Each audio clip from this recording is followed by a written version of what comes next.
וכי יפתח איש בור, או כי יכרה איש בור ולא יחסנו, ונפל שם השור או חמור. בעל הבור ישלם כסף, ישיב לבעליו, והמת יהיה לו.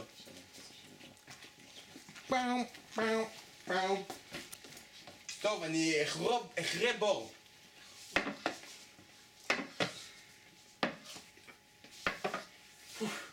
עבודה קשה.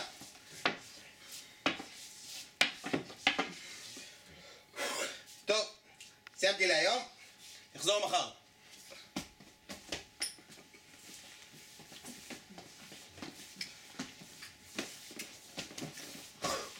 אוי! אוי ואבוי! מה קרה? השור שלי נפל לבור! הוא מת! מי חפר את הבור הזה? מי עשה את זה? לא!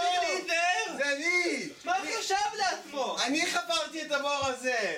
אוי, זה טעות! אוי, עכשיו השור מת! זה במקום ציבורי, מה אתה עושה? לא יודע, חשבתי אנשים יראו, זה בור! איך לא שמת לב שזה בור? צריך להיזהר!